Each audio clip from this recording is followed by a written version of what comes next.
नमस्कार साथियों, मैं आकाश शुक्ला। मैं इस वक्त अरुणाचल प्रदेश की राजधानी ईटानगर में मौजूद हूं। आपने पिछले कुछ दिनों से यानी बोले तो 22 अप्रैल से लगातार सोशल मीडिया पे एक इशू को लेकर लगातार खबरें देख रहे होंगे। आपने देखा होगा कि पहलगाम में पाकिस्तान द्वारा बर्बरतापूर्वक कैसे 26 नौजवानों की हत्या कर दी जाती है और उसके बाद में भारत और पाकिस्तान के बीच में लगातार युद्ध का लगातार तैयारी यानी कोशिश चल रहा है। सरकार ने ऐलान किया हुआ था कि 7 मई को मॉकड्रिल किया जाएगा, जिसमें से देश के 244 जिलों में कोशिश किया गया। अरुणाचल प्रदेश के ईटानगर में भी किया गया, दिरांग में भी किया गया और तमाम अन्य जगहों पर भी किया गया। लेकिन मेरा अभी भी एक दो सवाल मेरे मन में आया कि क्यों ना आप लोग से इसको पूछा जाए। आपको पता है मॉकड्रिल 1971 के बाद में अभी किया गया, उसके बाद भी कई बार वार हुआ है, लेकिन अभी तक उसके बीच में मॉकड्रिल नहीं किया गया था। सरकार ने मॉकड्रिल किया, बहुत अच्छी बात है। उन्होंने अपने सैन्य अभ्यासों को चीज़ को दिखाया और ये भी दिखाया कि किस तरीके से हम युद्ध से लड़ेंगे। लेकिन मेरे मन में जो सवाल है ना, ये सवाल हेल्थ डिपार्टमेंट को लेकर है, क्योंकि आपको पता है कि जब कभी किसी देश का बीच में युद्ध होता है, युद्ध के दौरान में बहुत सारे लोग घायल होते हैं, सैकड़ों की संख्या होती है, हजारों कभी कभी लाख भी घायल हो जाते हैं। तो उनको उपचार करने के लिए जो डॉक्टर की टीम होती है यानी मेडिकल का जो टीम होता है ना, सबसे बड़ा सपोर्ट उनका चाहिए होता है। लेकिन जैसे आपको पता है कि अरुणाचल प्रदेश का मेडिकल डिपार्टमेंट को मैं पिछले कुछ दिनों से बहुत प्रमुखता से खबर को दिखा रहा हूं, जिसमें मैंने बहुत सारे इनके करप्शन को एक्सपोज किया हुआ है। मैंने तमाम उन जगहों को देखा हुआ है कि जहां पे हॉस्पिटल में सामान तो है लेकिन उसको चलाने वाला आदमी नहीं है। और कहीं कहीं तो ऐसा है कि इमरजेंसी में अगर आपको एक्सरे भी कराना पड़ जाएगा तो उसके लिए भी 5 दिन 10 दिन का टाइम मिलता है।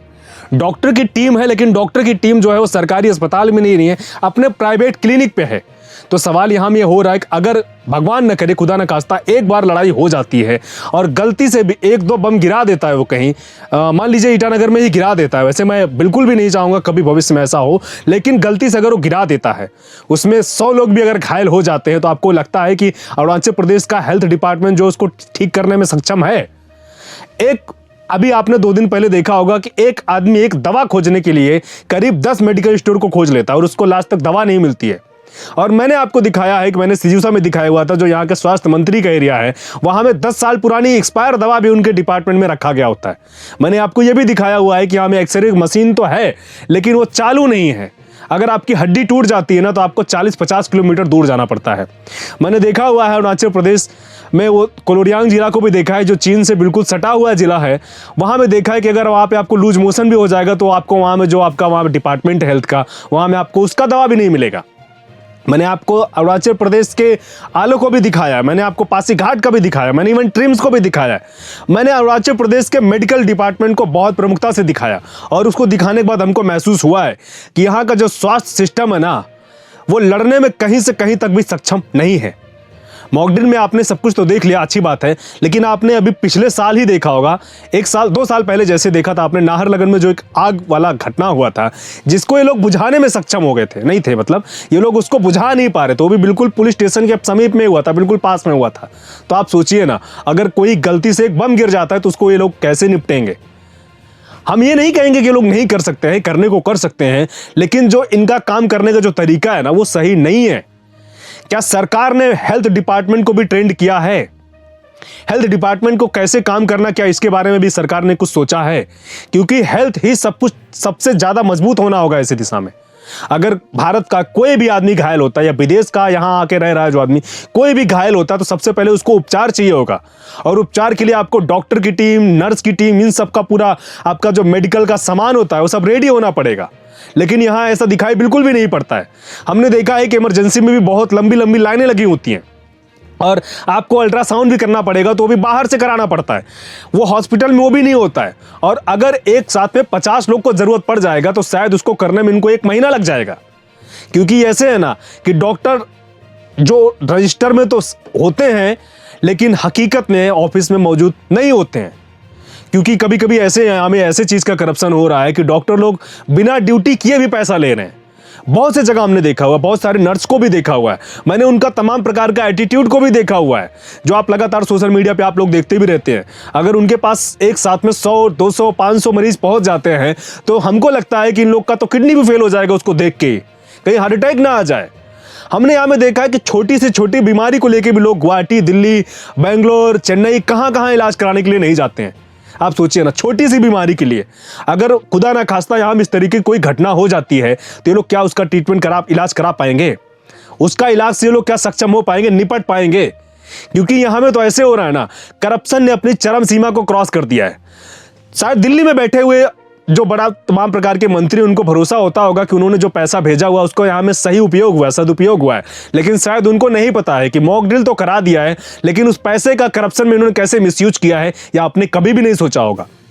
हमने इस चीज को भी देखा है कि यहाँ पे जो मेडिकल डिपार्टमेंट में बड़े बड़े पोस्ट पे लोग बैठे हुए हैं, वो अपना निजी अस्पताल बना के काम कर रहे हैं, उसमें लूटने का काम कर रहे हैं। अगर वो जो पोस्ट पे बैठा हुआ लोग है, अगर वो सच में सरकार यानी सरकार और जनता का भलाई चाह रहा होता है, तो जो हॉस्पिटल पहले उसको ठीक करेगा, ना कि वो अपना खुद का हॉस्पिटल डेवलप करके उसमें करप्शन करने का तरीका खोजेगा। सरकार की तमाम प्रकार की स्कीमें चलती हैं यहाँ में, लेकिन लोगों के पास पहुंचती ही नहीं है। तो आप सोचिए ना, मॉक ड्रिल ही सब कुछ कर देगा क्या? मॉक ड्रिल में जो आपके ये बड़े बड़े ऑफिसर थे, पुलिस वाले ऑफिसर थे, या डीसी साहब पहुंचे थे, जो बाकी तमाम प्रकार के लोग पहुंचे थे, क्या ये ट्रीटमेंट कर पाएंगे? पुलिस फोर्स क्या लोगों का ट्रीटमेंट करेगा? वो तो उनको हॉस्पिटल पहुंचा सकता है ना, एम्बुलेंस से हॉस्पिटल पहुंचा सकता है ना। लेकिन एम्बुलेंस का हालत भी आपने देखा हुआ है कि उसमें हवा नहीं होता है, तो कभी ड्राइवर नहीं होता है, तो कभी तेल नहीं होता है, और कभी कभी तो उसमें ऑक्सीजन ही नहीं होता है। एम्बुलेंस का भी हालत ऐसा है। एम्बुलेंस तो बहुत सारे लोगों ने बहुत सारे फंड से, कोई CSR फंड से कभी कभी लोग डोनेट तो कर देता है, लेकिन उसमें बाद में उसमें जो सामान लगना होता है ना, वो सब चीज कोई लोग अलग अलग बिक्री करके उसको भी खा जाते हैं। आप यहाँ के तमाम प्रकार के जो एम्बुलेंस होते हैं ना, एम्बुलेंस भी बहुत टाइप का होता है ना, आप उन एम्बुलेंसों को भी कभी बारीकी से जांच करेंगे, उसमें जाके आप देखेंगे ना, तो उसमें जो जो साधन होना चाहिए ना, वो मौजूद ही नहीं होता है। मौजूद कैसे होगा? जो यहाँ में तमाम प्रकार के कथित रूप से बड़े बड़े अस्पताल हैं, जब उनके पास मेडिसिन नहीं होती, उनके पास जांच करने के लिए आदमी नहीं होता है, उनके पास उसको चलाने के लिए इंसान नहीं होता है, उनके डॉक्टरों के पास वो पैसेंस नहीं कि उसको कैसे इलाज कर सकते हैं, तो एम्बुलेंस को कैसे ठीक करेंगे? क्योंकि करप्शन करना है ना उनको। डॉक्टर लोग हमने अमूमन यहाँ पे बहुत सारा देखा हुआ है कि OPD में तो कम बैठते हैं, लेकिन अपने क्लिनिक पे ज्यादा बैठते हैं। और हमने वो डॉक्टर को भी देखा है, उन डिपार्टमेंट के लोग को भी देखा है कि जिन लोगों ने अपना घर यानी 1 लाख 1.5 लाख के सैलरी के बीच में इतना बड़ा बड़ा घर तैयार कर लिया है ना, उसके ऊपर भी सरकार का सवाल होना चाहिए, सरकार के ऊपर वो भी उंगली उठनी चाहिए। क्योंकि हमने ऐसा भी देखा है कि सरकार के तमाम प्रकार के जो बड़े बड़े मंत्री विधायक लोग हैं ना, वो किसी डॉक्टर का तो किचन ओपनिंग में जाते हैं। सवाल उठता है ना कि एक डॉक्टर यानी एक डिपार्टमेंट में जो 1 लाख 1.5 लाख सैलरी पाने वाला इतना लग्जरियस किचन बना देता है, लग्जरियस घर बना देता है, और वो उसमें इनवाइट करता है, तो सरकार के तमाम प्रकार के बड़े बड़े मंत्री पहुंच जाते हैं वहां में, विधायक पहुंच जाते हैं।